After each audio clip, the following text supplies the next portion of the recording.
The handouts or review materials must be treated with utmost confidentiality. It shall be the responsibility of the person whose name appears therein that the handouts or review materials are not photocopied or in any way reproduced, shared, or lent to any person or disposed in any manner.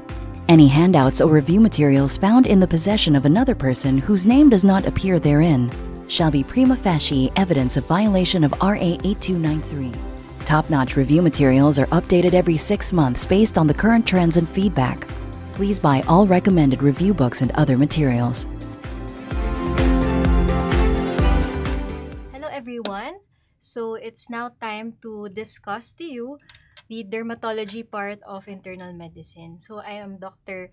Madeline Abraham, or you can call me Doc Mads, and I'll be discussing dermatology. So just to give an overview, no, for the derma part, hindi siya actually super favorite in the recent board exam. Questions, hindi siya super dami as compared to may time before na talagang ang daming natanong na derma questions. On the average, siguro mga 5 questions would be dermatology. Usually, they would focus on common diseases, the primary and secondary lesions, plus siguro yung mga signs, mga common signs dun sa dermatologic conditions. So, if G na kayo, ready na kayo, let's start. Okay, so before we begin, I just want to emphasize na I already placed in red, tsaka bold, tsaka yellow, all those parts na tingin ko high yield. This is true for all the subjects that I teach actually. Gusto ko talaga naka-red na, naka-bold na, basta, gusto ko naka-emphasize kung ano kailangan nyo tandaan. Bakit? Kasi boards review na to, hindi to med school lecture. So, dapat high yield tayo mag-aral, 'di ba? So, gusto ko, kapag may hinighlight ako or may ni-red ako dyan, anong gagawin niya, guys? Mag-star kayo, okay? So, the star is there for you to go through these topics kapag malapit na yung board exam. Okay, so ang dami na nating pinag-usapan. It's now time to start discussing the dermatology. So, for the primary lesions, we have the following. So, alam ko isipin nyo, ay, sobrang dali, sobrang basic, skip, next na, or forward na. Actually, siguro in the past few board exam questions ng IM, maraming lumalabas dito sa primary and secondary lesions. So, don't forget the cut-off numbers. So, a lot of you might wonder, Dok, bakit nung inaral natin nung med school parang 1 cm yung cut-off? Bakit ngayon 2? Bakit 0.5? So, ang source ko dito, guys, was Harrison's. So, Harrison's kasi under internal medicine subject to sa board exam. So, in general talaga, in most references, 1 yung cut-off. Okay? So, kung sa choices, meron doon na 1 cm, I don't think they would ask naman 1, 2.5. But they would give you a lesion, tapos identify mo kung macule siya or patch. So, you can use less than 1 cm or less than 2 cm as the reference. Generally, kasi what they use for the IM part is Harrison's. So, less than 2 cm yung cutoff natin for macule. Versus your patch, which is a bigger macule. So, when you study, guys, I want you to always use brackets. Kasi for me, it's easier to memorize things when you compare and you contrast and you see the differences and similarities. So, macule versus patch, si macule, less than 2 cm, patch more than 2 cm, para silang flat. Papule versus plaque, si papule, maliit na plaque. Si plaque, malaking papule. Ganun nyo lang siya kailangan tandaan. Anong difference nung kambal na to dito sa kambal na to? So, si macule and patch, parehas silang flat. Si papule and plaque, parehas silang raised, diba? Or elevated. So, yun yung tandaan nyo. Now, what would be the difference when we talk about nodule? So, pag sabi mo kasing nodule, diba, alam nyo naman kapag nakita kayo ng patients, tas pinalpit nyo, pag nodule, nakakapa mo talaga, it's deeper, di ba? Because the difference between a plaque and a nodule is that your plaque is more superficial. So it ends already in the superficial dermis, whereas your nodule can be as deep as your mid-dermis. So, pag mas nakakapa mo na malalim, that's a nodule. And then, kapag mas flat siya, or mas superficial, that's your plaque. Okay? So, this one is an example of your macule. So, this is your petechiae. And then, this one is your patch. So, diba, flat. pero malaki. So, that's your patch. Parang patch, di ba? So, fixed drug eruption to example na to. When you say fixed drug eruption, no, just to correlate, fixed drug eruption. It's a dermatologic condition that's caused by a drug being given repeatedly, causing lesions na ganyan, patch, on the same location. Ang color ng FDE usually ganyan, parang dusky yung itsura, parang purplish yung lesion. How about this? Anong lesion to, guys? So, this is now your papule. So, this example is lichen nitidus. So, it's a papule na skin-colored na ganyan yung itsura, no? So, mukha siyang thickened papules, kaya lichen nitidus. And then, this one naman is an example of your, ano kaya to? Malaking papule. So, it's now a plaque. So, this one is your psoriasis. So, we'll discuss that further later. And this one is an example of your nodule. Okay? So, example to ng nodule. Now, let's move on to the other primary lesions. So, tignan nyo. Kapag sinabi mong vesicle versus bulla, anong gagawin natin, guys? Yung tinuro ko kanina, mag-bracket. So, always use brackets kasi nga, para pag inaral mo, alam mo, which ones are the same in terms of this parameter and which ones are different in terms of this characteristic. So, si vesicle at bulla, pares lang sila. They just differ in a sense na mas maliit si vesicle at mas malaki si bulla. Okay, so example niyan would be this one. So this is an example of your bullous LE, lupus erythematosus. This one is your bulla. So kita nyo mas malalaki, no? More than 1 cm yan usually. So that's your linear IgE disease. Hindi ko na-emphasize yung mga less common disease in dermatology. So, pustules, anong sakit kaya to? So, siguro, most of us have this. This is your acne vulgaris, and this one is your wheal. So, pag sinabing wheal, guys, so, di ba, pustule, may purulent discharge, kaya yellowish or whitish yung itsura niya. Si wheal naman, what makes it a wheal? It is a wheal if these parang plaque-looking appearance, na lesions are evanescent. So, meaning, nagde-disappear sila in 24 to 48 hours. However, hindi lahat ng, kasi diba pag sinabi mong wheal, it's present in what disease? Your urticaria, as in this condition. Pero there's this type of urticaria. There are types of urticaria, like your urticarial vasculitis, na hindi nalilimit sa 24 hours. So, yung wheals niya, they persist beyond 24 to 48 hours. So, that's your urticarial vasculitis. But it's not really that board relevant. Ang gusto ko lang sabihin is that not all lesions with wheals are automatically just urticaria, no? So, wheal is a primary lesion. So, ito, bakit ko gusto i-star niya yan, guys? Kasi alam nyo, ako, paminsan nakakalimutan ko noon, lalo na nung med school, na ang wheal, hindi siya secondary lesion. It's a primary lesion. Okay? So, huwag niyo kalimutan yan. Wheals are primary lesions and they are evanescent. Now, moving on to your secondary lesions. So, secondary, we talk about your scale, your crust erosions, and ulcers. Ang daming sinasabi, no? Pero gusto ko lang emphasize yung important for the boards. When I study for the boards and when I teach for the board exam, I always want to simplify things. Like, kung ano yung mas simple keyword or way for me to remember it better. Kasi pagdating nyo ng board, sa dami nyong inaral, you won't remember all the details. So, just grasp what's important. So, scale, alam nyo naman, babakbak. So, nag-flake off. Kasi yun yung uppermost na stratum corneal layer. Crust, dried collection. Or it's also known as your scab. Erosion is moist and it is depressed, however, mas mababaw as compared to your ulcers, also depressed, but it also includes your dermis. Okay? So, don't forget this. Si erosion, mas mababaw na version ng ulcer. So, ano ang gagawin natin? Bracket tayo ulit. So, erosion is more superficial, only up to the epidermis, while your ulcer goes to is loss of both epidermis and a part of your dermis. Kaya siya mas malalim. So, ulcer, yan yung magsascar. Diba? So, ito, example yan ng scale. That's your keratolysis exfoliativa. This is your impetigo. Anong pathognomonics impetigo? That's your, anong color ng crust? Sige nga.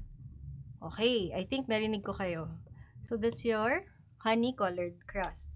Okay? So, pathognomonic yan ng impetigo.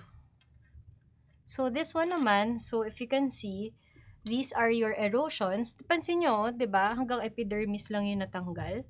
So, epidermis lang natanggal, erosion lang yun. Kapag nilaliman mo na, here, that's already your ulcer kasi it already includes your dermis. Okay? So, now let's move on to the other secondary lesions. So, fissure, atrophy, scar excoriation, and lichenification. So, fissure, linear loss of continuity. Natanong to before. So, remember, ang fissure, linear loss of continuity. Excoriation is also linear. What makes them different?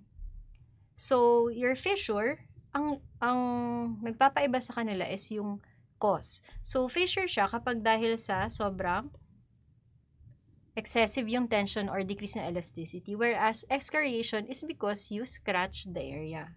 So, yun ang maging difference nila. Atrophy versus scar naman. So, atrophy, some or all layers of the skin, sabihin, depressed siya, diba? So, nabawasan ka ng skin. Whereas your scar, paakyat siya, is a replacement of tissue. So, examples, hypertrophic scar or keloid, diba? Then, finally, lichenification due to repeated rubbing. Okay, huwag niyo kalimutan yung mga keywords na to for your board exam. So, these are examples of your fissure. Kita nyo, sobrang tigas. There's excessive tension and there's decreased elasticity, especially sa area na yan, sa heel. This is an example of your severe atrophy. So, probably, itong case na to, ano kaya yung pinahid? Topical na sobrang tagal na pinahid, kaya nag-cause ng atrophy. That's your steroid. So, you have what you call your steroid-induced atrophy ng skin. This one is an example of your hypertrophic scar. Kaya, hindi siya nag-go beyond ng lines, di ba, ng wound. Pero pag nag-go beyond, what they call that? Your keloid. And then, this one is your excoriation. So, kita niyo yan, kinamot, kaya nag-cause ng abrasions. And then, lastly, this is your lichenification. So, super kapal, thickening, and hyperpigmentation because of repeated rubbing. So, ngayon na alam nyo na kung paano mag-identify ng lesion. Let's talk about the conditions in dermatology that are very common and high in the board exam. So, first case, a 20-year-old girl presents with a 3-year history of erythematous papules, open and closed comedones on the face, chest, and neck. Close inspection, nakita kayo ng pustule and post-inflammatory macules. So, ano kayang diagnosis? Siguro, alam nyo naman to, baka na-experience natin to, di ba? Lalo na ngayong board exam. So, I'm sure I can relate. Grabe yung breakouts ng boards talaga. No? Kasi syempre, hindi ka lang stress, hindi ka lang puyat. Yung kinakain mo pa unhealthy, di ba? Syempre, nagsa-stress eating tayo during the boards. So, anyway, okay lang yan. Pwede naman mag-exercise or bumawi after the boards. Anyway, what is the clinical hallmark of this condition? So, that is your comedone. So, pwede to itanong in the boards because it's a hallmark. So, kapag dating ng board exam, not just in the subject, in all subjects yan, pag nagtanong ng hallmark, i-star niyan kasi it's a must know and it's something that you should bring to the boards. Bakit? Kasi siguro, yun yung information na majority ng kasama mo mag-take alam. So, make sure you know that. What is the drug of choice for mild non-inflammatory acne? That is your topical retinoids. So, sabi dito, mild, non-inflammatory. Magbibigay ka ba ng systemic? So, automatically, hanapin nyo sa choices topical, particularly your retinoids. And then next, kapag naman severe na nodulocystic acne na hindi na responsive, you can give your systemic retinoid, which is your isotretinoin. So, actually, kapag severe, we do give isotretinoin, but we also usually combine it with your topicals, such as your topical retinoids or your topical antibacterials. So, guys, I'm sure kung nagka-acne na kayo or nagkaroon kayo ng patients with acne, na-try nyo nang mag-manage, diba? So, gusto ko lang i-emphasize at this point, it's very important to educate your patients in terms of the pathogenesis. Hindi ko naman sinasabing explain nyo, ma'am, bali dahil po yan sa hyperproliferation, sa excessive. It's not to educate them in that way. So, syempre, pasyente yan, pero what I'm trying to say is, dapat i-educate nyo sila in terms of the triggers of breakouts. So, kunyari, excessivum. So, in studies, it has been found na food that are high in fat, that dairy, sweets, ganyan, are pro-inflammatory. And they can cause excess sebum. So, they can trigger breakouts. Tandaan nyo, hindi sila yung cause talaga ng acne per se, but they can trigger your breakouts. So, kapag naggamot kayo ng acne or kayo din mismo, treating ourselves as patients, kailangan i-control din yung lifestyle or i-modify lifestyle. Kasi kahit na gaano karaming ginastos nila sa gamot, pero hindi nila binago yung mga triggers, sayang lang din, 'di ba? So anyway, itong Propionibacterium acne na to, so important din to, no? What they also call as your Cutibacterium acne. So this one is said to be part of the pathogenesis of acne vulgare among the four. So, lahat to can cause your acne vulgaris, leading to what hallmark, that's your comedones, releasing the sebum, kasi nga, di ba, isa tong part ng pathogenesis, causing inflammation, another part of your pathogenesis, causing rupture of the cyst wall. So, these are the key factors in the pathogenesis of acne vulgaris. Dok, highlight ba to sa boards? Actually, not so much. If there's something you have to remember, siguro yung bacteria. Hallmark again, comedone. Pag closed, sarado, that's your whitehead. Kasi, walang ma-oxidize na part doon. Yung open, comedones, your blackhead. Kaya nag-black yun kasi na-oxidize daw. The most common location, of course, is your face. Tandaan nyo, hindi lang face ang may acne. Meron din tayo sa trunk. So, meron tayong backne, meron tayong maskne. So, marami tayong areas. Lesions are the following. So, yan, ito example ng acne scars natin. So, treatment. So, basically, as mentioned before, our first line talaga would be retinoids. They can be topical or systemic forms of retinoids. So, yung isotretinoin is pag severe na. Usually, pag moderate, what do we add? We just add a systemic agent, usually your doxycycline. But a lot of patients actually respond to another tetracycline form, that's your limecycline. Pero, syempre, in the boards, I don't think they would ask so much about this. Gusto ko na lang siguro emphasize dito. Guys, kapag nag-aaral kayo ng any subject, tapos nakita kayo ng gamot, I want you to think about something else or something more into that drug. So, kunyari, doxycycline, isa siyang tetracycline. Tetracycline, so, teratogen. Bawal natin bigay sa pregnant. So, that's very important because not just for the boards, no, na nagko-correlate kayo sa pharma. But that's very important kasi syempre, kung may pasyente ka na may acne, tapos moderate yung acne niya, bibigyan mo ba ng doxycycline? Hindi. That's why sometimes, especially in the reproductive age, in-educate namin yung patient na bawal to sa nagpaplano magbuntis or nagpa-pregnancy test tayo. Okay? So, don't forget that. Hindi tayo basta, okay, tigawat lang naman yan. Reseta agad, reseta. So, you have to be careful.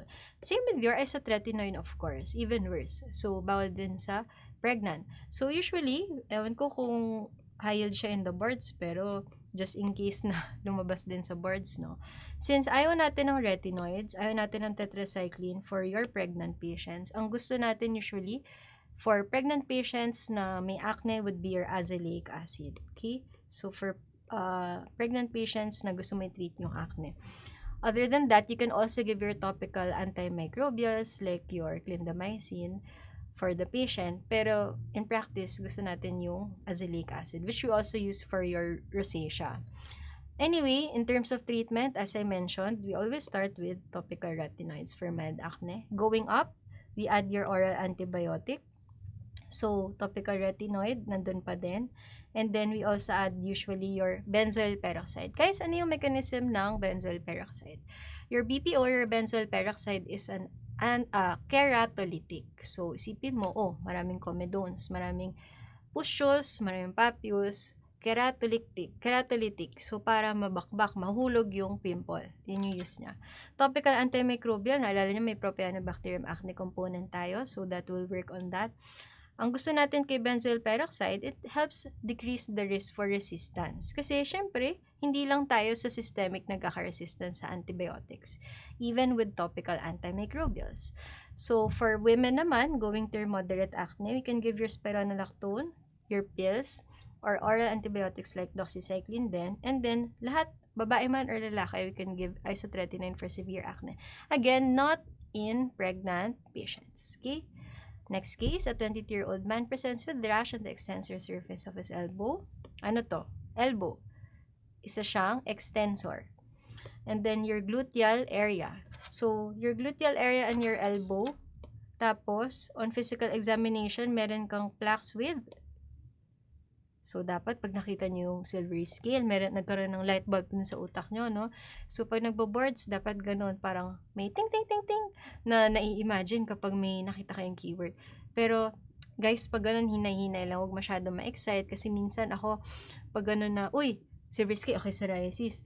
Paano kung tanong pala, except, diba? So, basahin nyo pa rin yung question, okay? Masyado ma-excite kapag alam niyo yung case or alam niyo yung keywords or buzzwords. So, the NIAS revealed the presence of pitting, as you can see here. So, the most likely diagnosis here is your psoriasis vulgaris, and the pathogenesis is T-cell mediated. So, T-cell mediated disorder siya, therefore, itong sore natin, we usually see it in all ages. Pero mas common siya actually sa younger population. Not so young, siguro mga young adults, okay, in terms of your age predilection. Now, what is the most common variety of this condition? So, that is your plaque type psoriasis vulgaris, okay? Okay, what is the treatment for localized lesions? So, that's your mid-potency topical steroids. So, actually, it's not just mid-potency, but it can also be your potent steroids. Mas common actually na potent steroids binibigyan natin, such as your clobetasol. Okay? So, what is the treatment naman for widespread lesions? So, syempre, isipin nyo, papabilin mo ng patient yung patient ng cream or ointment, clobetasol. Magkano isa niyan? Ilang grams lang yan? Papahiran niya mula leeg hanggang paa, sobrang daming lesions. So, sa isang araw, 2 times a day.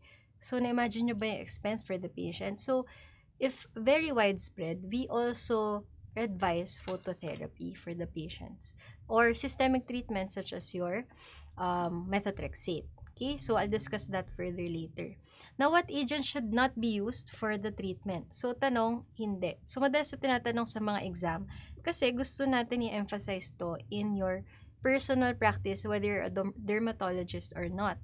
Bakit? Kasi, marami namang patients na may psoriasis. Kahit na kunyari, endo ka, in the future, you'd have a patient that's diabetic, tapos meron siyang sore. Maingat ka sa oral steroids kasi diabetic siya, so pwedeng tumaas yung sugar niya. Pero maingat ka rin dapat sa steroid kasi pwedeng mag-flare up yung psoriasis niya. So tandaan nyo, please, in your future practice, we don't give oral steroids for patients with psoriasis. Lalo na yung very widespread, no? Tapos i-withdraw mo yung steroid kasi it can cause your pustular psoriasis. So meron kaming mga cases niyan in practice wherein we see patients in the ward na diagnosed case of psoriasis, tapos iba yung reason for admission, and then nabigyan ng oral steroids, nag-flare up. Okay? So, clinical manifestations, kanina, ano nga yung buzzword natin? That's your silvery scales. And then, lesions are symmetrical. So, T-cell mediated to, diba? The lesions are symmetrical, and it usually involves your extensor surfaces. Common areas also include your scalp and your nails. So, did you know na kapag may scalp and nail involvement, mas prone sila to have your psoriatic arthritis. So, kapag ganyan, it really warrants referral to rheuma. But we also assess other parameters, not just these locations, no? So, nail changes include the following naman. So, we have your pitting, dysonycholysis, pero yung pathognomonic natin dyan would be or characteristic natin dyan would be your salmon patches and your oil spots, as in this photo. So, di ba, mukha siyang pinataka ng oil, kaya siya oil spots. Tapos, color niya is salmon, kaya salmon patches. And then, this one, pitting. So, it's really, really important then to look into the nails of these patients with psoriasis. So, meron tayong tinatawag na Kebnerization or Kebner phenomenon. So, ano ba yun? Anisip ko dyan, K for kamot. So, kapag yung mga areas na kakamot, dun sila kumakalat. K for kalat. So, by the way guys, no, so kung first time nyo akong makita magturo. Corny talaga ako mag-mnemonics. So, that's something that I should accept na lang. But I hope it helps. Anyway, so, kamot, kapag kinamot, kakalat. So, KKK. Kebner, kamot, kalat. So, yung areas na nakamot, or in short, yung areas na may trauma, dun siya kakalat or dun siya magkakaroon ng lesions. Si Auspitz-Sign naman, okay? Ilang star tayo dyan, guys? Ilan gusto nyo? So, 3 stars tayo for Auspitz-Sign because madalas itong tinatanong. Exams, board exam, any exam. Tinatanong yung Auspitz-Sign. And in future practice, pag nakita kayo ng lesions, very basic tong SOR, dapat alam yan. Kasi very common yan. So, try nyo magtanggal ng scale. Tapos, kapag may pinpoint bleeding, the suggestive of psoriasis. Kasi Auspitz-Sign yun. Pregnancy and systemic low corticoid withdrawal can precipitate psoriasis. So, as we mentioned kanina, oral steroids or systemic low corticoids. Pregnancy also can precipitate psoriasis. So, pregnancy precipitates psoriasis, PPP. And then, as we mentioned, ano yung pwedeng maging complication nung pag nagbigay tayo ng oral glucocorticoids? Your pustular type na psoriasis. So, the most common type of your psoriasis vulgaris is your plaque type psoriasis. So, ito na yung sinasabi natin kanina ng silvery scale. Sa gottate type, ano nga guys yung gote? So, di ba, ibig sabihin nun, para siyang drops or dew drops. So, itsura niya, ayan o, parang tulo-tulo, patak-patak siya. Kasi gottate, maliliit lang na scaly papules and plaques. So, ano yung clue nyo dito? Usually, pag may ganyang patient, tinatanong namin, pwede nyong tanungin, nagka-sore throat po ba kayo recently before to lumala or before to lumabas? So, bakit? Kasi associated siya with beta-hemolytic strep or not just sore throat, can ask for signs and symptoms of ORT. So, that's your gottate type. And then, pustular type, yun nga yung sabi natin kanina, no? Ito yung nag-withdraw ka ng steroid or basta nag-flare up yung sore niya. So, it's an acute variant. So, it's an acute inflammatory variant na very widespread, generalized, and toxic-looking actually in patients. So, usually yung mga patients namin na ina-admit, pustular type siya ng psoriasis. Or erythroderma, isa din yun. So, your treatment for psoriasis vulgaris involves the following. So, syempre, ano ba itsura ng skin niya, guys? Pag nakita kayo ng sore, di ba sobrang dry? So, we aside from giving the topicals we mentioned earlier in UV phototherapy and methotrexate, we also emphasize emollients, use of emollients or hydration. So, kailangan well hydrated yung skin, gumamit ng moisturizers, topical glucocorticoids as mentioned earlier. You can also give vitamin D analogs, UV light in form of phototherapy, and methotrexate. So, syempre, pag nag-aaral kayo ng board, sabi ko nga, may na-encounter na gamot. Kailangan makorelate natin yan sa pharmacology. So, methotrexate, an example nung mechanism of action ito. So, your methotrexate, di ba, it acts as your folate antagonist. So, baka inisip nyo ngayon, ano ba yan? Wala naman sa handout, nasa derma lang naman kami. Pero gusto ko lang kasi na i-train kayo na when you're studying for the board exam, you always try to look for connections with other subjects or other topics. So, ito, folate antagonist siya. So, as a folate antagonist, ano yung bibigay mo kapag nagbibigay ka ng methotrexate? Magbibigay ka ng folate. Ang folate natin is your vitamin, crossover biochem naman, vitamin B9, diba? Vitamin B9. So, we give folate on days of methotrexate. So, kunyari, weekend ka nagbigay ng methotrexate, Saturday. Bibigyan mo siya ng folate sa Sunday to Sunday hanggang Friday. So, ganun yung pagbigay natin ng folate. Siyempre, hindi mo siya pwede isabay kay methotrexate kasi mabaliwala yung methotrexate, diba? So, magbabayan siya dun sa folate mismo. And then, ano pa ba? Adverse effect ng methotrexate. So, ito important to. Kasi, syempre, kunwari, may patient tayo na may sore arthritis tsaka severe psoriasis. Bigyan natin ng methotrexate. Ano yung mga babantayan natin? So, kung papa-CBC tayo, can cause myelosuppression. So, common side effect. Tapos, it can also cause your pulmonary fibrosis. So, yun yung mga common adverse effect niya. So, myelosuppression and also your pulmonary fibrosis. Okay? Now, kapag ka nagkaroon na ng methotrexate toxicity, so I had the patient before methotrexate toxicity. What did we give? We gave leucovorin. So, leucovorin is also known as your folinic acid. So, ang rescue drug natin, treatment for toxicity natin is your leucovorin. Okay? So, leucovorin is also known as your folinic acid. So, huwag nyo kakalimutan to when you study also your pharmacology. Actually, also true for your IM when you study rheuma. So, what is the most likely diagnosis for this case with the history of bronchial asthma? Intensely pruritic. Saan ang mga areas? Kanina, extensor, di ba, pag sore? Sore, extensor. Kapag naman sa forearms, ano to? It's your flexor, di ba? And back of the knee. So, ano to? Popliteal. So, pwede din back ng elbow or front ng elbow. So, that's your antecubital. So, kapag gantong areas na flexor, ano yung isipin yung diagnosis? That's your atopic dermatitis, wherein the pathogenesis is impaired epidermal barrier due to a mutation, which I will mention later. So, that's your filagreen. And the most prominent characteristic is your pruritus. So, kunyari, sa bars, yan, no? Most prominent feature of atopic dermatitis, choices, rash, pruritus, family history, kunyari, meron din doon na, location. So, ano sasagot nyo? Pruritus. Kasi, major factors din yung mga na-mention from other choices, but the most characteristic of atopic dermatitis is pruritus. Hence, it is also called the itch that rashes. Okay? So, yun yung other tawag sa kanya. So, what typical secondary skin lesion is seen in affected patients? That's your lichenification. Bakit? Ang nagawa ng mga patients nito, starting from bata pa lang, may atopic dermatitis, kamot. So, na-addict magkamot. Ano nga ang lichenification? What type of lesion to, guys? Primary ba or secondary? Okay, ang galing. Nakinig sila kanina. Hindi nila skinip yung lesions na tinuro natin. So, that's your secondary lesions, ang lichenification. So, o nga naman, kasi yun na yung tanong natin dito. I'm so sorry. Pero yan, sa secondary lesion, and it is due to chronic rubbing, diba?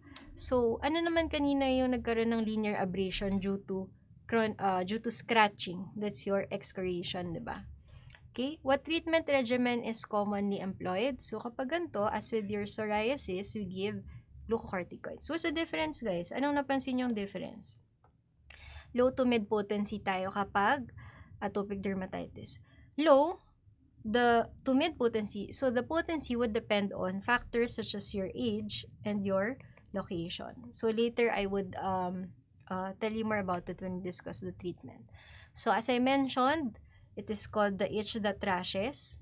Diba? Kaya siya nangangapal na ganun, kakakamot. So, baliktad siya. It is the itch that rashes because the most prominent feature of your atopic dermatitis is pruritus. And then, may family history ng atopy. So, naalala niyo yung atopic triad, diba? So, that includes your asthma, allergic rhinitis, and atopic dermatitis. So, what areas again? Your flexural areas. Diba? Kasi, sabi natin kanina, your antecubital and popliteal fossa. Ano nga guys, kapag extensor? Psoriasis. Okay? And then, more localized and lichenified. Bakit? Kasi, kung saan makate, dun mo kinamot. Kung saan mo kinamot, dun nag-lichenify, dun nangapal. It has a clear genetic predisposition. Hence, yan nga, sabi natin, usually may family history. Sobrang prominent nito in real life. Like, every day as we encounter patients with atopic dermatitis or patients with atopy, talagang very consistent. Siguro parang 1 out of 100 lang yung walang family or personal history ng atopy sa mga AD patients. So, characteristic defect dito is impaired epidermal barrier. As I mentioned, ano yung mutated na gene? That's your filagreen gene. So, this is the one responsible for causing an impaired epidermal barrier. Yung exact pathophysiology nito, I would not discuss anymore kasi hindi siya high for the board exam. So, what is characteristic for atopic dermatitis? There's a lot of exacerbations and remissions. Okay, lalala yung atopic derm, then remission. Okay, lalala. Bakit? Kasi uminit yung panahon, then remission. O, na-stress siya, lalala, tapos okay na ulit. So, that's characteristic of your AD. And then, there's usually high serum IgE levels. Pero, commonly ba itong nire-request? Hindi rin. Usually, clinically na lang natin diagnose. No need to request for IgE because the management will be the same. Secondary infection may lead to exacerbation. So, ibig sabihin yan, yung mga AD patients natin, like kung in-educate yung patients ko na. Kasi, yung mga dumadating na AD, usually hindi siya AD lang. Usually, nagkaroon na ng impetigo, basta nagkaroon ng secondary fungal infection, ganyan. Kasi, atopic dermatitis impaired the epidermal barrier. Sirain mo yon, so mas prone pumasok yung infection. Hence, kapag mas nagpasok-pasok ka ng infection, mas lalong mag-worsen yung barrier mo. So, para siyang cycle talaga, no? So, it's also the secondary infection that can exacerbate your AD. How does it manifest? So, sa bata, infants naman, usually sa cheeks. So, hindi lahat ng rosy cheeks na baby, cute. I mean, cute sila, like, cute sila tignan, pero possible na may AD din sila. So, kapag ganon, watch out for that kasi sign na yan talaga, early sign yan atopic dermatitis. So, ang dami niya, nakita namin patients na rosy cheeks talaga, pero looking closely, grabe pala yung yung plaques din sa cheeks niya, crusted talaga, yung iba impetiginized. So, be careful when handling those patients. So, extensor surface naman kapag infants. So, why is it important to emphasize this? Tignan nyo. Pag ang AD sa infants, extensors yan. Ang AD sa childs, galing ko talaga. Sa children, sa adolescents, and sa adults ay flexural areas. So, kunyari, meron akong na-encounter na, I think, 4-month-old na patient. Tapos, AD niya is, ang lesions niya, ay sa extensor, sa elbows. So, kapag ganon, isipin mo ba, psoriasis ba yun? Nasa extensor daw. Extensor, psoriasis. Hindi. Kasi, kapag infants, sabi ko 4 months pa lang yung patient, usually sa extensor surfaces. Tapos, tignan mo yung cheeks niya, ganon din. Tignan mo yung skin niya, very dry. Tignan mo yung mommy niya, dry skin din. So, may family history din ng atopy. So, that's also suggestive. How about your adults naman? Usually, makita niyo yan sa hands, may hand eczema. So, na-overcome nila usually, nagkakaroon ng lesions sa flexural areas like your antecubital and popliteal areas. Tapos, magpe-present na lang siya na may LSC na or lichen simplex chronicus, kunwari in your legs, on your thighs. Pero most common location talaga sa adults is nagkakaroon sila ng eczema sa hand. Okay? So, ito examples ng atopic dermatitis patients. Ito sa flexural areas, so sa childhood and adolescents to. And ito naman sa hand eczema as in your adult patients with AD. So, major criteria for atopic dermatitis, as I mentioned, most characteristic is your pruritus. Important also, morphology and distribution. Yung morphology and distribution, yung na-mention natin in the previous slide, depending on the age. Chronic or chronically relapsing. So, magkakaroon ng exacerbations and remissions. And there's either a personal or a family history of atopy. So, with that, I added this mnemonic. So, apologize for not being able to add this in your handout kasi last minute ko nang naalala na ito nga pala yung pwedeng easier way to remember your criteria. So, criteria for atopic dermatitis, tandaan nyo, PAC, MD. So, parang diba, PAC, doktor, ganun. So, pruritus, atopy. So, ayos, diba, red din yung color ng pen ko. Pruritus, atopy, chronic or relapsing, tapos morphology and distribution. So, PAC, MD. So, yung morphology and distribution, diba, MD, tandaan nyo, yan na together yun. Hindi siya separate na morphology to distribution. So, tandaan niyo yan when you're encountering patients presenting to you with eczematous lesions. So, isipin niyo ba, nangangati ba siya sobra? May personal history ba, family history na any atopy?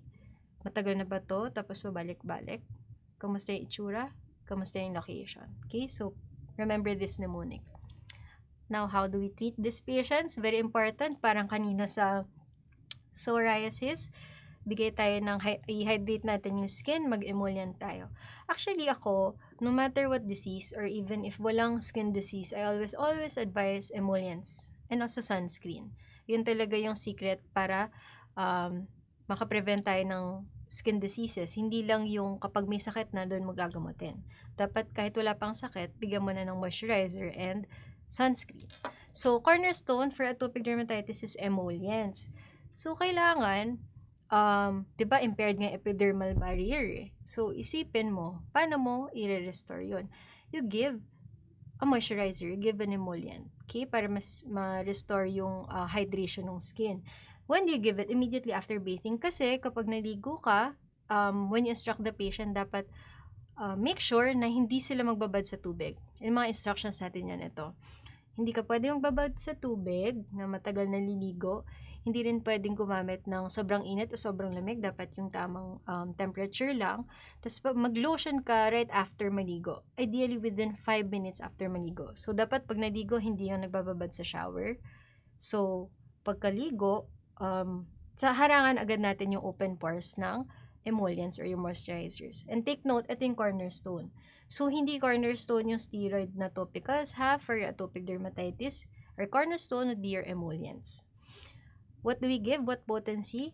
Low to mid-potent. Kasi in your psoriasis, we give diba, mid-potent to potent or highly potent na topical steroids in your sore. In AD, low to mid-potent tayo. And then topical immunosuppressants include the following. So, ang tacrolimus, pimecrolimus, so crolimus.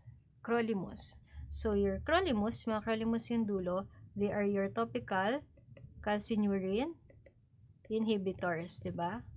So, topical calcineurin inhibitors. These are usually used as your alternatives to steroid or alternately binibigay with your steroid to decrease steroid dependence. Syempre, alam nyo naman yung side effect ng topical steroids, diba? As previously mentioned, diba, it can cause atrophy.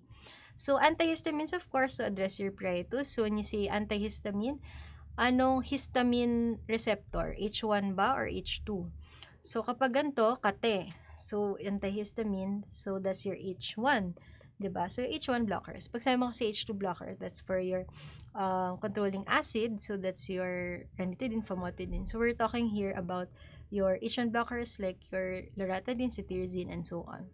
Systemic glucocorticoids can be given. Unlike your psoriasis, hindi natin sila pwede ibigay. So, dito, pwede tayo mag-pred. Pwede tayo mag-prednisone na oral. Pwede tayo mag-IV na steroids sa AD patients with severe exacerbations. Antibiotic para saan? Kasi usually nga, secondary infection yung magkakos ng flares. So, common organism, most common would still be your staph.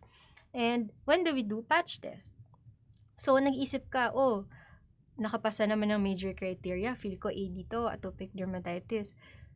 Pero, trinay ko na lahat. Sinubukan ko na to, ginawa ko na to, ayaw pa din. So, you do patch test. Bakit? Baka mamaya, it's already an allergic contact dermatitis. So, nagkakaroon ka ng contact dermatitis to a particular contactant. So, this one naman, talking about it, no? So, intensely pruritic rash on both hands and on her left cheek. So, meron daw vesicles and plaques arranged linearly with slight crusting. So, wala daw history ng eczema. Para inisip niya, okay, so baka hindi AD. So, allergic contact dermatitis yung consideration mo. Wherein you're considering a type 4 hypersensitivity reaction, which I want to put a star on. Why? Because isipin nyo, allergy. Allergy. Anong usually kapag allergy? Mga allergic reactions, hypersensitivity, that's type 1. But here, in your allergic contact dermatitis, your contact dermatitis na allergic type causes type 4. So, that's a delayed type ng hypersensitivity reaction, okay? Now, definitive diagnostic test would be your patch test, wherein nilalagay natin ng parang maliliit na tape sa likod ng patch sa likod ng patient para i-test yung mga substances kung saan possibly allergic siya. Most appropriate treatment, syempre, since allergic type ng contact derm, you remove the contactant na nagkakos nun. So, features ng irritant versus allergic, when you say irritant contact dermatitis, na-irritate agad yung skin. Pagkapahid mo, pagkadikit ng contactant, meron agad features, clinical manifestations within a few hours. As compared to your allergic type na delayed, kaya nga type 4 hypersensitivity na it takes a lot of hours or even days. So, dahil irritant, yun na mismo ang problema, di ba? So, kaya mabilis. Therefore, it's because of the compound itself, inherent characteristic ng compound. Whereas sa allergic, kasalanan ng tao. So, dito si irritant, kasalanan ng irritant. Dito kay allergic, kasalanan ng tao. Kasalanan mo kasi ikaw yung nagkaroon ng immune response. So, hindi naman lahat merong allergy sa nickel. 'Di ba? So, dito, lahat pwede magkaroon ng irritation sa soaps and detergents. That's the main difference. Another common cause pala ng allergic contact dermatitis is your poison ivy. So, tandaan yun. Case niyan, usually, the lesions would present with linear vesicles. So, linear yung presentation ng ACD ng poison ivy. Location, usually irritant, 'di ba? Dahil sa chronic wet work. So, hands, pwede ring hands sa allergic, pero depende kung saan ka nadikit. Kung nickel, edi pwedeng dun sa areas ng jewelry. So, pwede sa ears, sa bracelet area, and then sa neck. Symptoms, pag irritant, isipin mo na irritate. Para kang pinasok kasi pagkadikit pa lang, ang sakit na, ang hapdi na. So, burning. Allergy, delayed yan, di ba? Allergy. So, makate. Pruritus is dominant. Surface appearance, ito very dry and fissure. Dito, it can present with your vesicles and bullae. Kasi tandaan nyo, it's a type 4 hypersensitivity reaction. Lastly, sino yung mas distinct yung borders? So, si allergic yon kasi kung saan lang siya nag-allergy, doon lang. Okay? So, less distinct ang borders kay irritant.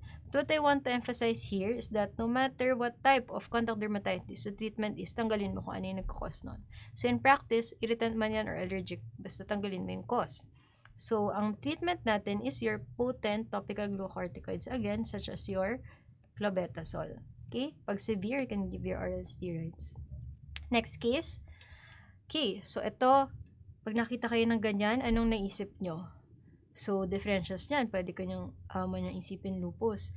Pero looking at it, tignan mo, merong greasy scales, no? So, that's your seborrheic dermatitis because of the yellowish scales on the nasolabial folds and the eyebrows, which are common locations of your sebderm, so sa centrofacial area. But the most common would be your scalp. Bakit? Kasi ito rin yung tinatawag natin, di ba, na balakubak. So, ang balakubak hindi lang sa anit, pwede rin siya sa muka. You can also have sebderm on your chest, on your back.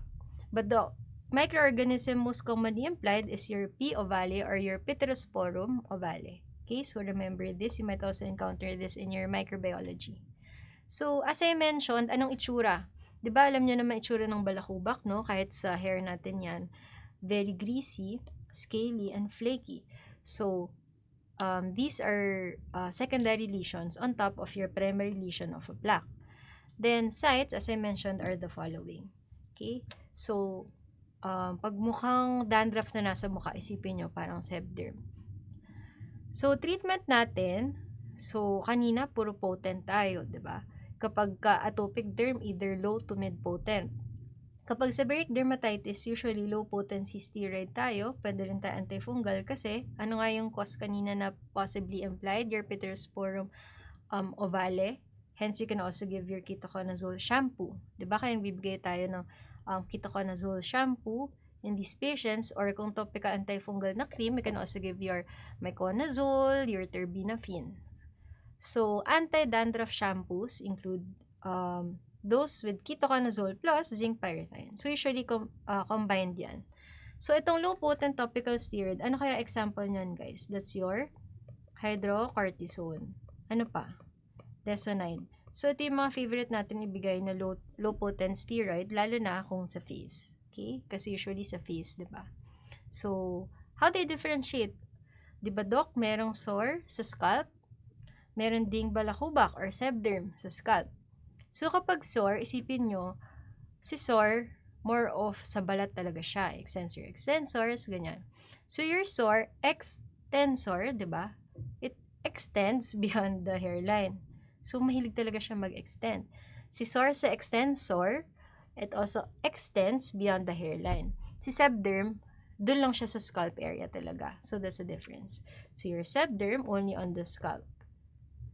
Your sore, extends beyond the hairline.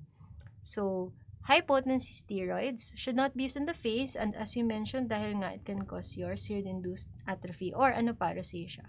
So, gumaling nga yung balakubak, nagka-pimples naman kapag gumamit ka ng high potency. Hence, we only advise your low potency steroids. Okay? So, ito example ng makita natin ng patients with sore sa beyond the scalp, beyond the hairline. So, this case naman is a woman with a history of your deep vein thrombosis, your DVT. Tapos, she presents with multiple scale erythematous oozing patches on the with ulcers on the right ankle. Most likely diagnosis here is your stasis dermatitis. Most typical location, medial aspect. You remember this, put a star. What caused hyperpigmentation? Your hemosiderin. And the treatment is to elevate the leg or the extremity and compression stockings. So, ang sakit na pinag-uusapan here is your stasis dermatitis. From term itself, stasis. Yung mga bedridden, yung mga hindi gumagalaw. So, ito yung prone to have stasis dermatitis, yung mga matagal nakatayo. So, tanong ka, very consistent yan. Marami kaming patients, stasis derm, anong profession? Security guard po, sis lady. So, prone talaga sila to stasis derm. Location, sa lower extremity, particularly in the medial malleolar area, dun magsa-start yung hyperpigmentation. These patients may present with other signs like edema and varicose veins or venous incompetence. And it may start with, kala mo para eczematous lang na may scaling, pruritic lesion with erythema. Take note, as I mentioned earlier, so with chronic RBC extravasation, it can lead to deposition of your hemosiderin, kaya nangingitim. And a severe form, so from stasis dermatitis, severely can cause a stasis ulcer. Again, ulcer, di ba? Up to the dermis, no? So, mid to deep dermis kapag ulcer as compared to your erosion na mas mababaw. So, cutaneous marker for venous insufficiency ang stasis dermatitis. So, tandaan nyo yung mga may lesions na papansin nyo sa matatanda, di ba? Mga itim na yung mga paa nila. So, hindi siya mamaliitin kasi it's a sign that there's already venous insufficiency. And risk factors include your DVT and your varicose veins. So, how do you differentiate naman your stasis derm from cellulitis? Cellulitis, may signs tayo ng infection. Diba? Like, warm, tenderness, pwede ring nilalagnat yung patient. And usually, si cellulitis unilateral. Stasis derm, bilateral yan. Kasi syempre, nakatayo siya, diba? Hindi naman siya, isa lang yung nasa ground or isa lang yung nakastay in one position. So, cellulitis usually unilateral. So, how do we treat? As mentioned earlier, we elevate the legs, compression stockings. We can also give your emollients and steroids. So, main treatment nito is for the eczematous part or component and of course to address yung pruritus ng patient kasi sobrang katinon. Now, another case is that of a 32-year-old woman presented to the ER. So, I would just emphasize what's important for the remaining cases.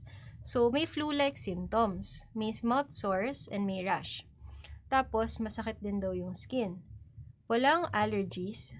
Tapos, first time niya nakatry ng cotrimoxazole, which is a common cause of what you call your Stevens-Johnson syndrome.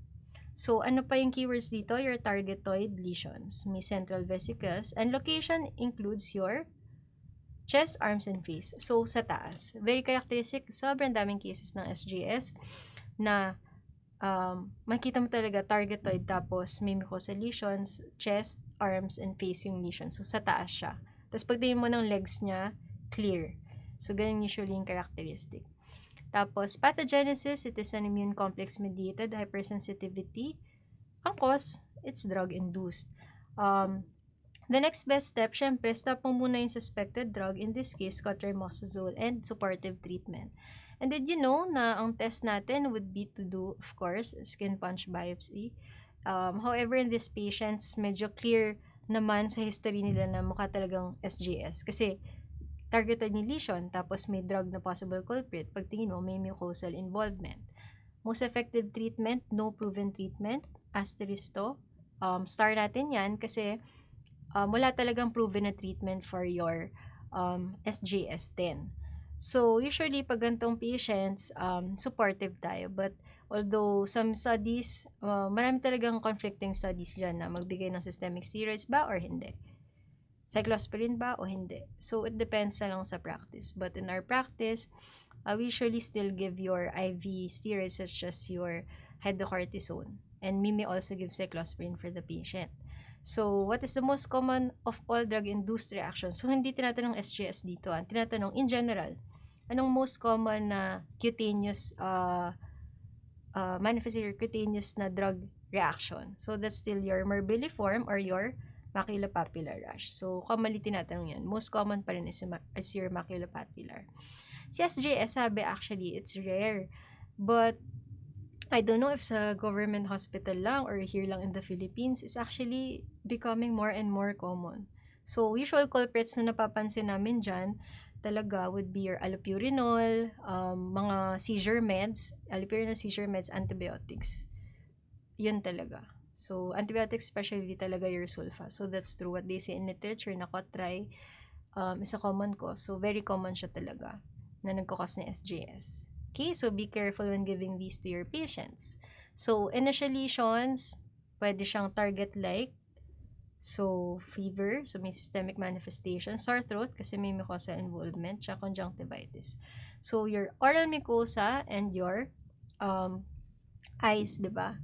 So, what I want to emphasize here is that there's full thickness necrosis. Tandaan nyo, nasira, namatay yung balat, nag-necrose yung balat dahil dun sa immune complex mediated hypersensitivity reaction. But what I want to emphasize here would be the percent involvement. Tandaan nyo na lang yung gitna. Star natin yan. Pag 10 to 30%, that's your overlap. Less than that is SGS. More than that is your 10. Okay, 10. Okay, hindi sila, yung less than 10 is 10. So, less than 10 SGS. More than 30 is 10.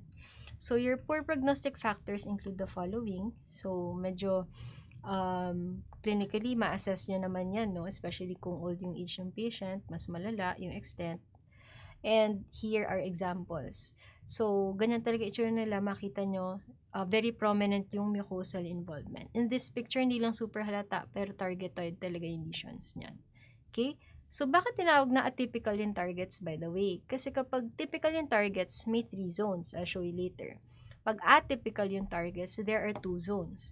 So, yung 2 zones na yan, yung labas is pale. Yung loob, or yung center, is darker. So, dark yung center, paler yung rim, or yung paligid. So, yan ang atypical na target lesion in your SGS-10. Whereas in your EM, typical yung target. So, typical yung target, tignan nyo, 3. 1, 2, 3. So, yung 3 na yon, you have 3 zones of a dark center, tapos a paler pink zone, dito sa pangalawa, and a darker erythema. So, yung kanina, kinote mo pa ng isang darker erythema. That's your typical target, which is suggestive of your EM. Ang difference EM, kanina, di ba pansin nyo, face, upper trunk, tapos extremities, upper extremities. Dito, more of equally distributed. So, sa hands, sa arms, dyan ang EM. Tapos, most common cause, your HSV or your Mycoplasma pneumoniae. So, EM, it can be minor or major. What makes it major? Kapag merong mucosal involvement. So, good differential ng SGS ang EM kasi it can also have your mucosal involvement in your EM major. So, star niyan. Tandaan nyo, EM major, may mucosal involvement. Okay? So, SGS, meron din mucosal involvement.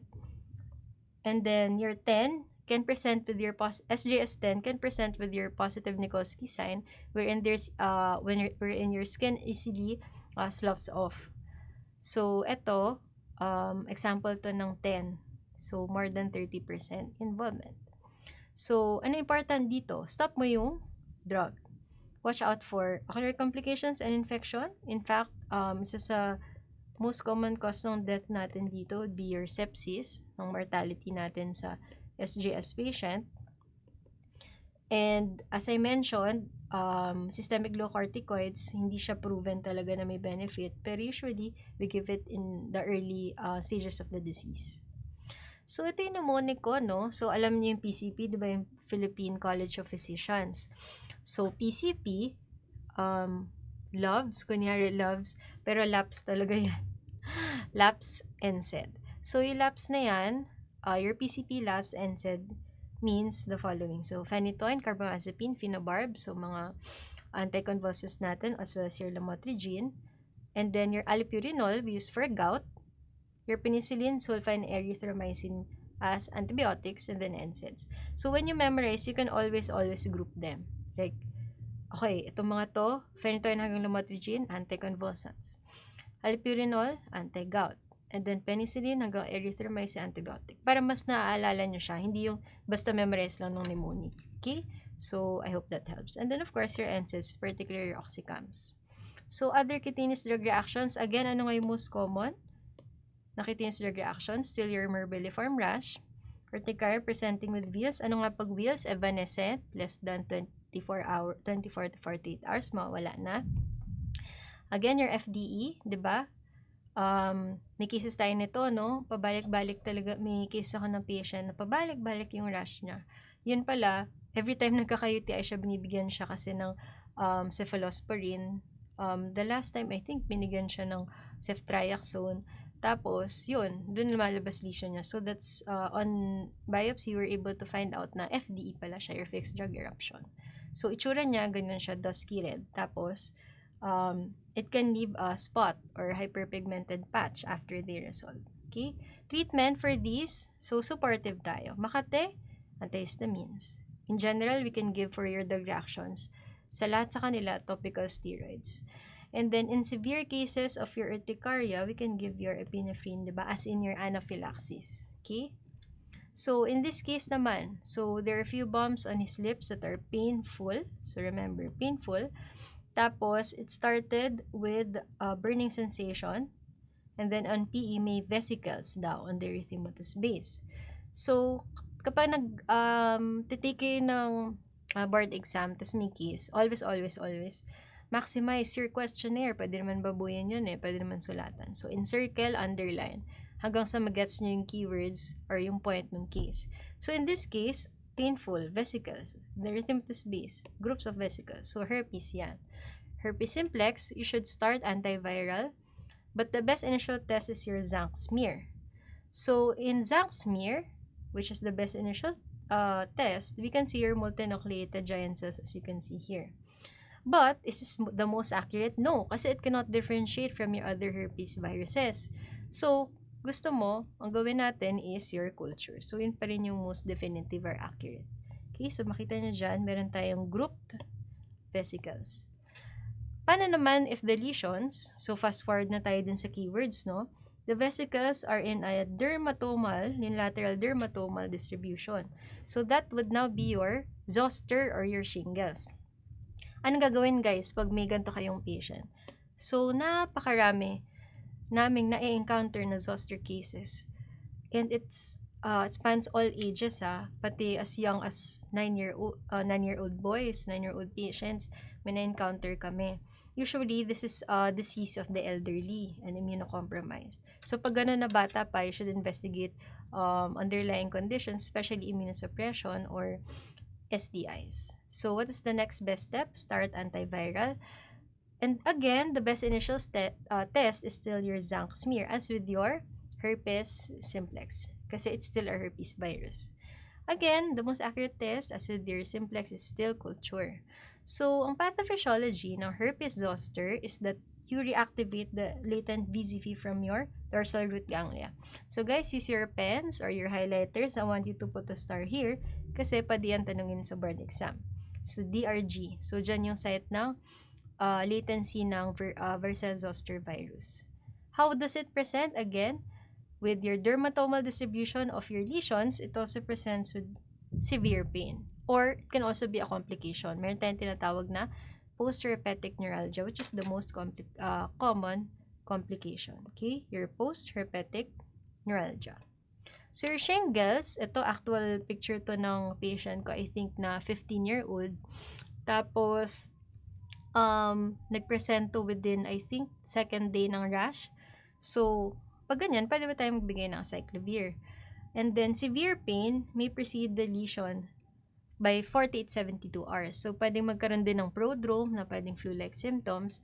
But in this patient, napansin niya lang na meron na agad lesion. Usually kasi ang pain is more common in the elderly. So napansin ko yan in patients na zoster na bata. Usually sa mga na-encounter natin, hindi ganun kasakit or hindi siya nagsistart with pain talaga. Lesions lang yung napapansin nila. Sometimes even prominent yung pruritus for them. So, it can also involve your trigeminal nerves causing lesions on these areas, especially the face, causing your zoster ophthalmicus. But the most debilitating, as we mentioned, is the pain associated with your postherpetic neuralgia. So, eto, tignan nyo, kapag ganyan kasi nakakita tayo ng zoster patient, no, correlation with anatomy. So, naalala nyo ba, landmark natin for your nipple area, that's your T4. Landmark natin for your umbilicus is your T10. Sa inyong bare minimum na kailangan tandaan sa dermatomal para guide sa inyo, lalo na pag naka-encounter kayo ng gantong patients. So, ito, more or less, para siyang nasa mga, I think, T4, actually, sa likod kasi siya, pero more or less mga T5, T4 to T5 area. So, ito, highlight na natin, pero I still want you to put a star, kasi the most commonly affected dermatome, tinatanong to sa boards or sa exams, your thoracic. Okay? As in our case earlier. Pero the most common single nerve ang tanong, that's your trigeminal nerve kasi usually it can cause your zoster ophthalmicus. As in this case of your Ramsay-Hunt syndrome. So your zoster ophthalmicus can result to blindness kung hindi ka magbigay ng antivirals. Hence, no matter how long the lesions are, basta ophthalmicus, you give your acyclovir. Your Ramsay-Hunt can present with the following. Sa EAC, may pain in vesicles, loss of taste on the tongue, anterior 2/3, and ipsilateral facial palsy. Kasi, you involve your cranial nerve 7 as well. And then, as we mentioned, initial test, Zank smear. So, gaya nung patient kanina, no, kumuha kami ng sample dun sa vesicle. When we get sample from the vesicle for your Zank smear and have it stained with Gemsa stain, we get from the base. Okay, base of the vesicle, hindi sa ibabaw. Okay, sa base ng vesicle. And you can also appreciate your multinucleated giantess as with your herpes simplex. So again, it cannot differentiate kasi between the two. So definitive test pa rin would be your culture. And then as I mentioned, treatment natin, acyclovir. So ito guys, medyo hassle siya, no, kapag naka-encounter kayo ng zoster patients. Mahirap for the patient, ang dami nilang take, alarm pa nila yun, no?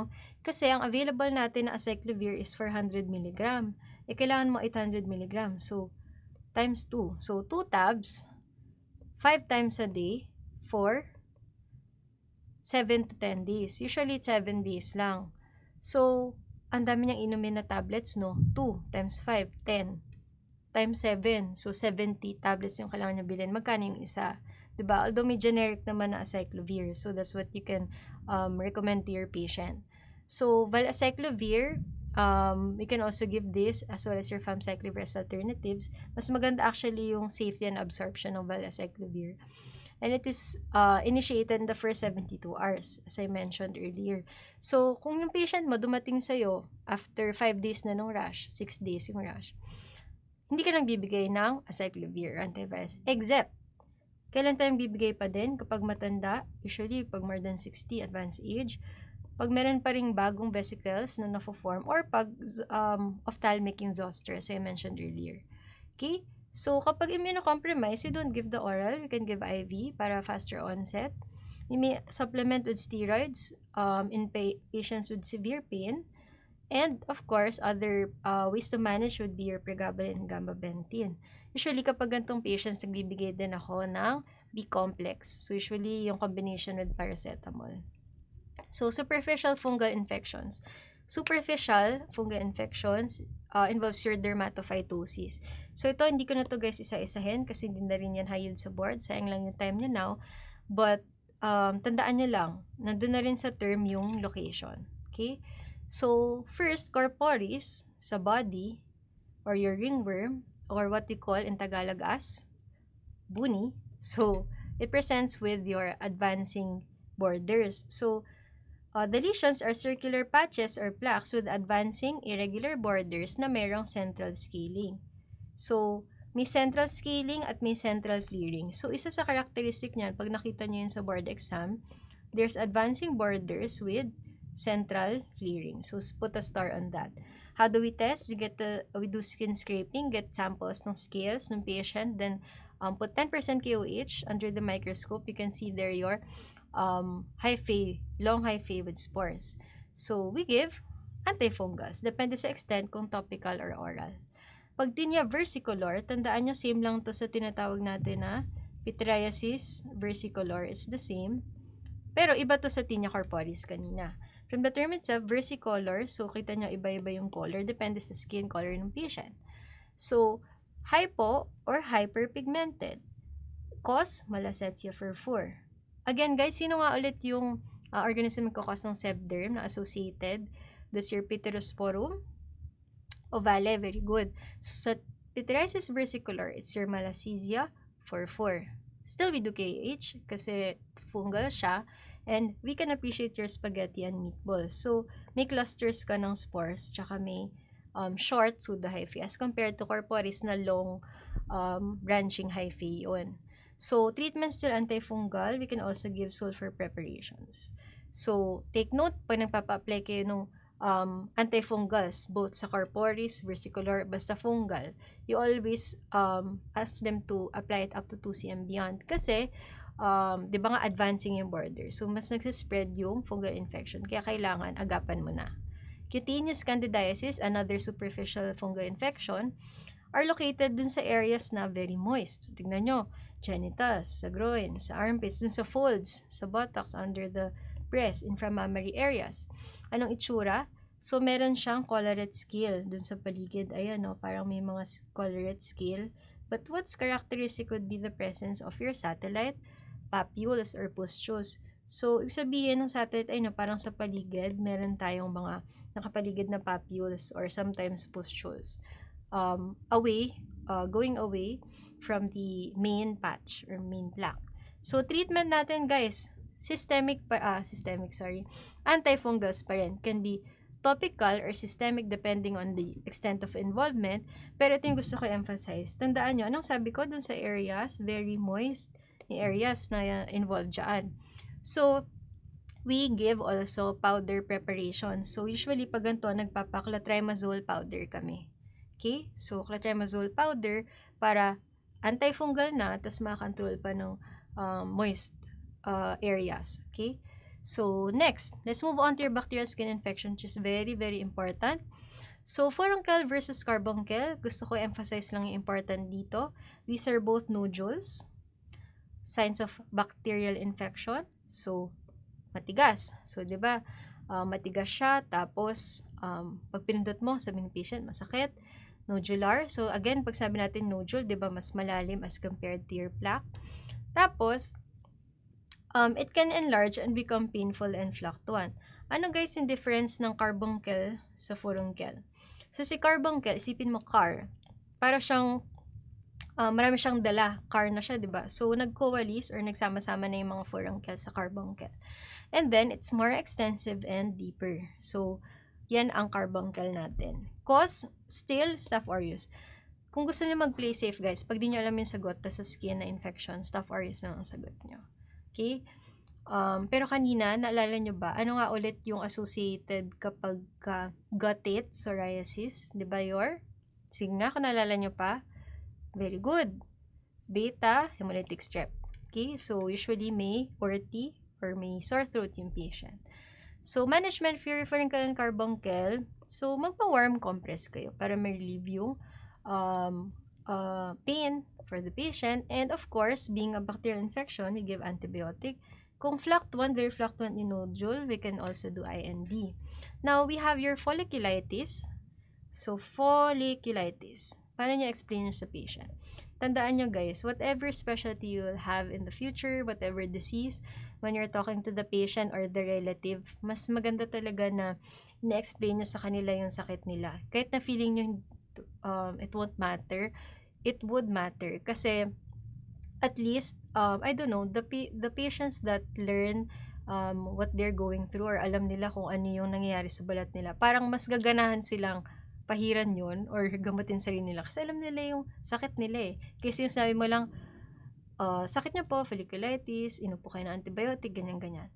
So, isipin nila, okay, iinumin ko yung gamot kasi sabi niya. Pero kung in-explain nyo, kaya po kayo nagka-folliculitis kasi madalas nyo pong sinishave yung area, yung legs nyo po, tapos naging prone po siya na ma-infection kapag di nahugasan ng tama, or masyadong mahigpit po yung sinusuot nating damit, edi mas gagaling siya. Isipin niya, okay, so kaya ako nagkaganto dahil dito. So, I just want to emphasize here the importance of patient education. Okay, so kasi ito, example ng sakit na marami tayong predisposing factors. Kasi hindi pwedeng nagka-folliculitis, bigay ka lang agad ng gamot, o sige, bigyan natin ng antibiotic yan, tapos gagaling na siya. So, remember to educate the patient on what he or she should modify in terms of lifestyle, na lagi siya nag-shave, or ito pa, kapag nasa warm climate, o doon nasa Philippines na, hindi natin may iwasan yan, but yeah, you just always have to educate the patient. So, ito pa, isang example ng folliculitis is your hot tub folliculitis. So, it's caused by your Pseudomonas aeruginosa. Hinighlight ko yan. Gusto ko lagyan nyo ng 3 stars because you must memorize this one. It can also be asked in micro. So, usually, yung patients na yan, yung case is nagpunta sa hot spring or hot tub, tapos later on, nag-present with your follicles on the trunk. So, that can be your hot tub folliculitis. Treatment natin is as an agent that can target your Pseudomonas, quinolone, which is your ciprofloxacin.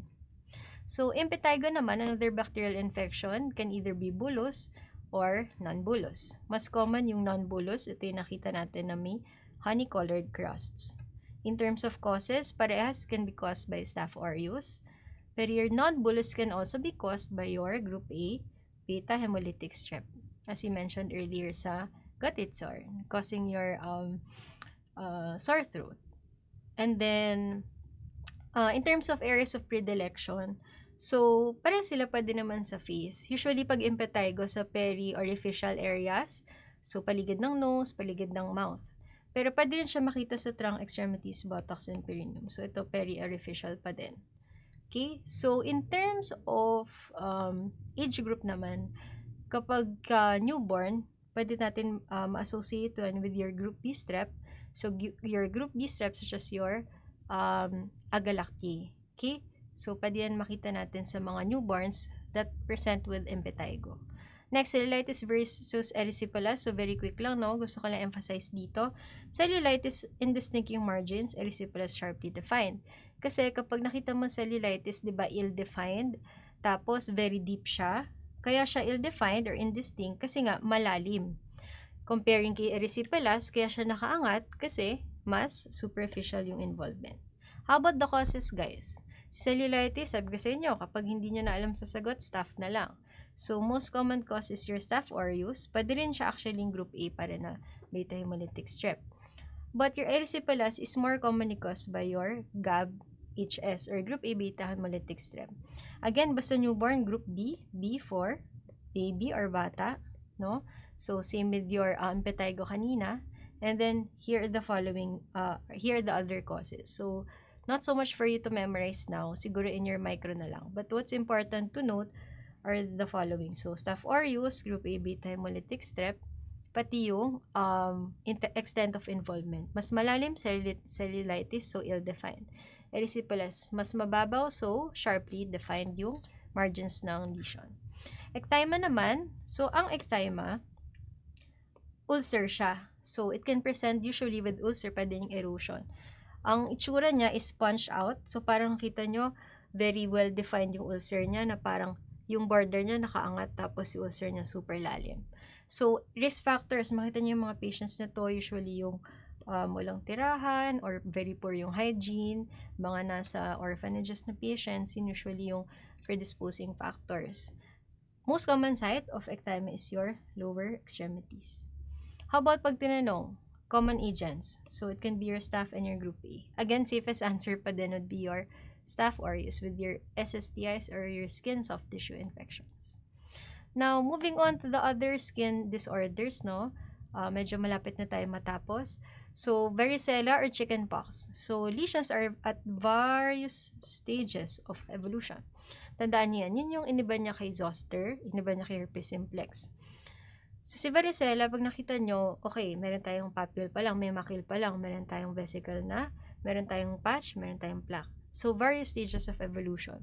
Tapos, makita nyo talaga yung patients na ganito, para siya talagang napatak-patakan sa likod. Kasi usually, nakita nyo yan sa trunk yung lesions. Kaya, tinatawag na dewdrops on a rose petal. Dewdrops on a rose petal. So, star natin din yan.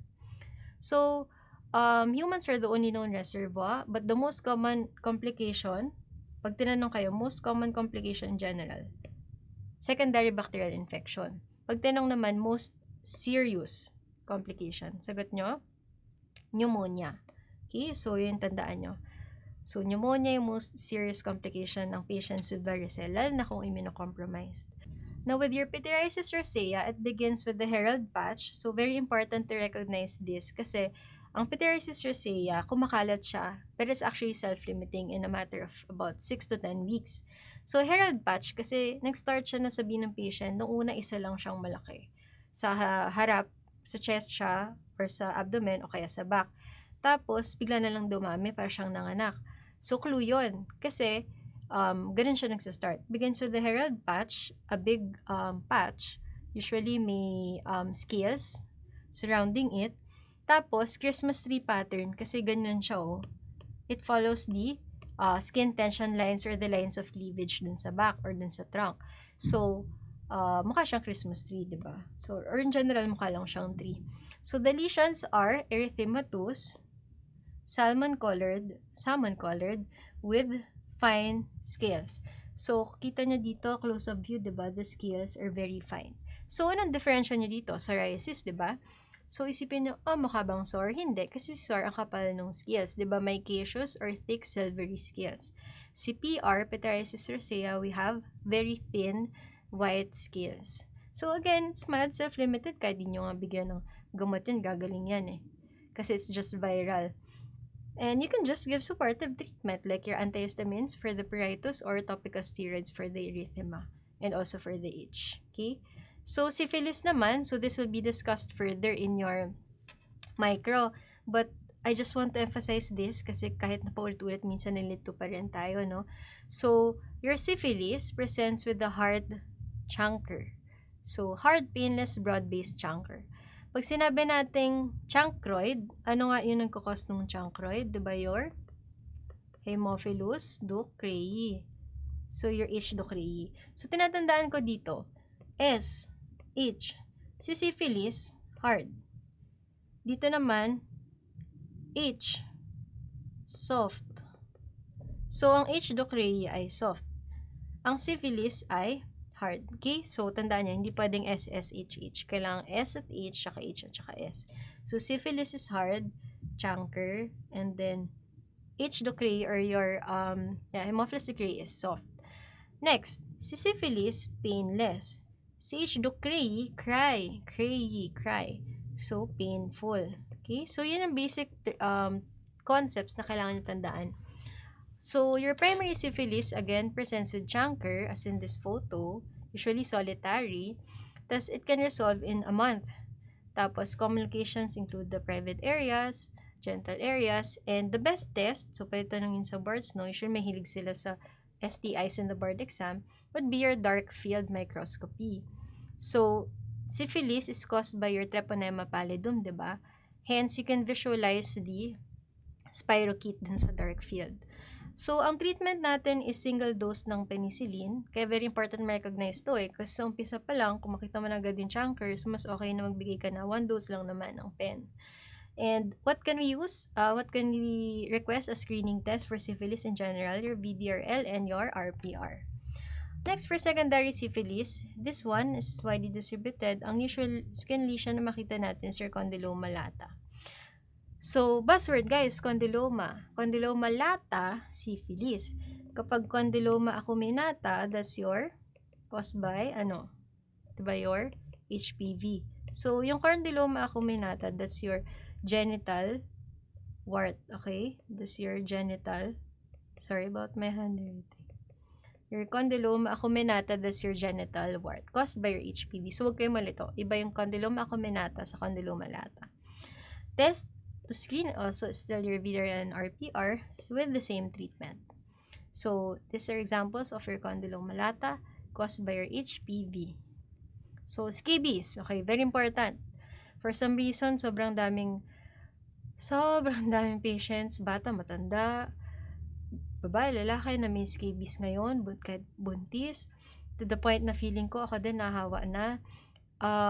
I think it's because of poor hygiene. Tapos nung naging parang nasa post-pandemic era na, naglalaro na ulit yung mga bata, nagsuschool na ulit, kung ano-ano nang ginagawa, kaya nagkakahawaan na ulit ng scabies. So, everyone, you should be able to recognize scabies and know how to treat it. Kasi ang dali-dali lang i-treat. Sayang, kasi pwede magkaroon ng breakout ng scabies, no? So, it happens in communities na ang dami-daming patients encounter namin, meron sila, tapos meron din kapitbahay nila, tapos meron din yung kamag-anak nila sa ibang lugar, so it can be passed on. So I want everyone to be able to know or recognize scabies.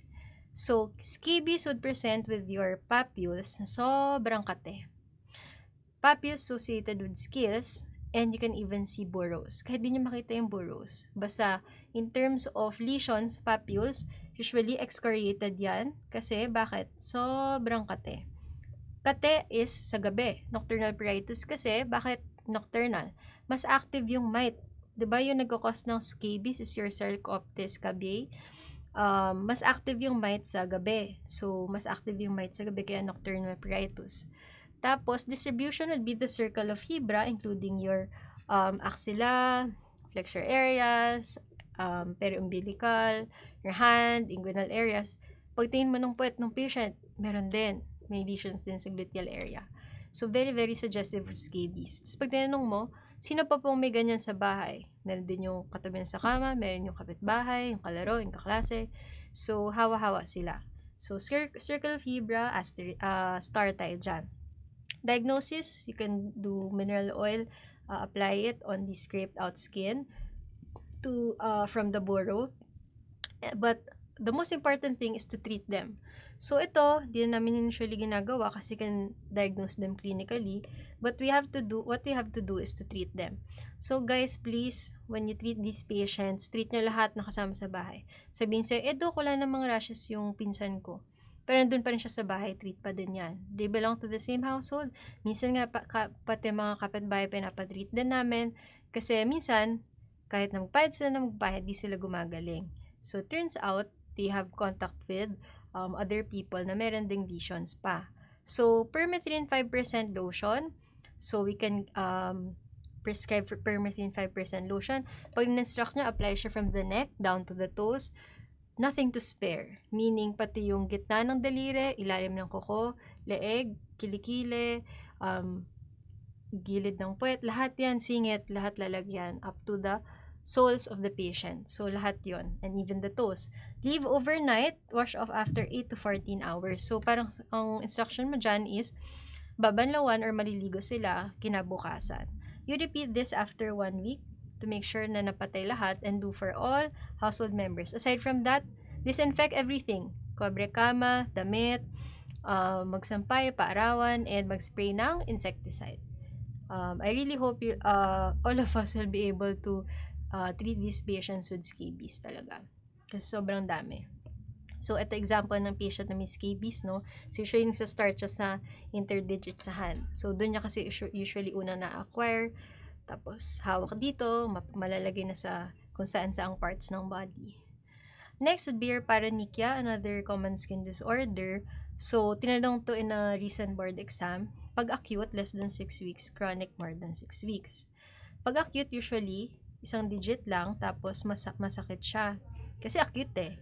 Tapos kapag chronic, usually, it does not just involve the skin fold, but it also involves the nail fold, but it also involves the nail. By the way, itong paronychia, ang involvement nito or infection nito ay sa nail folds. Kaya dito.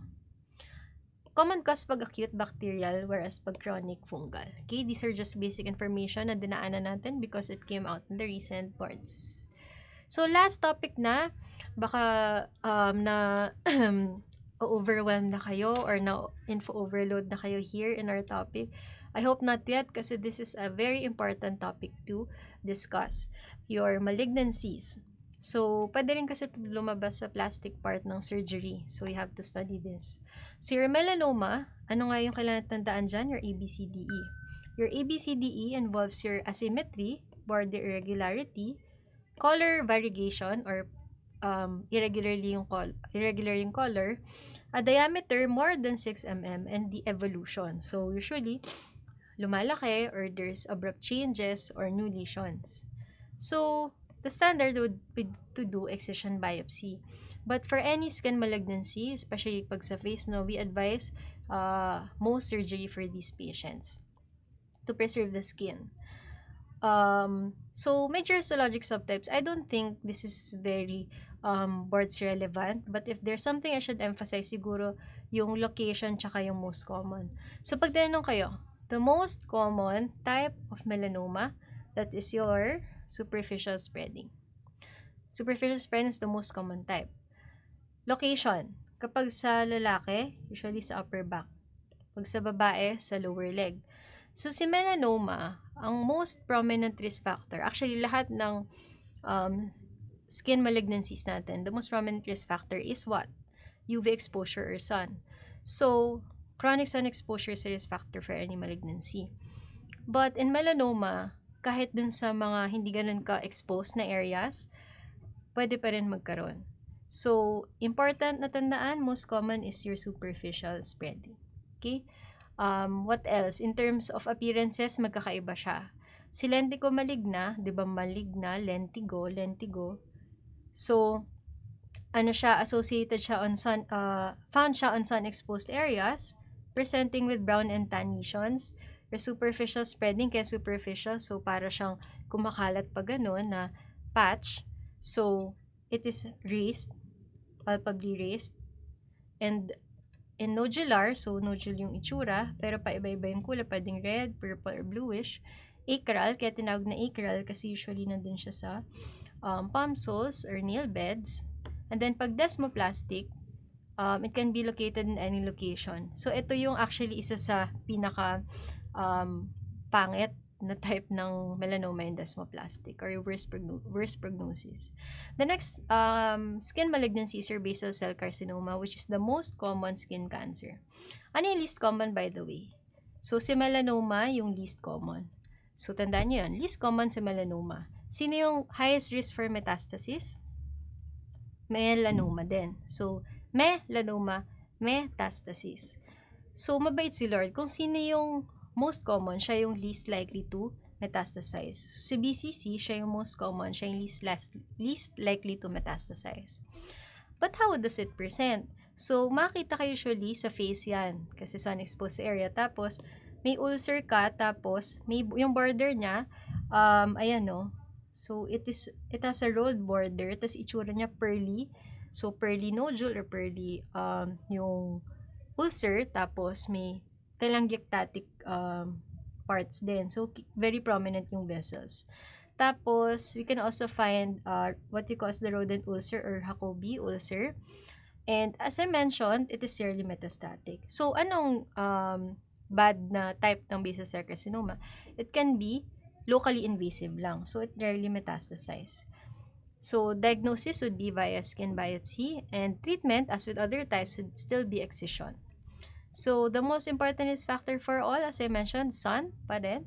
Most common site is your nose. Actually, it's just the face in general.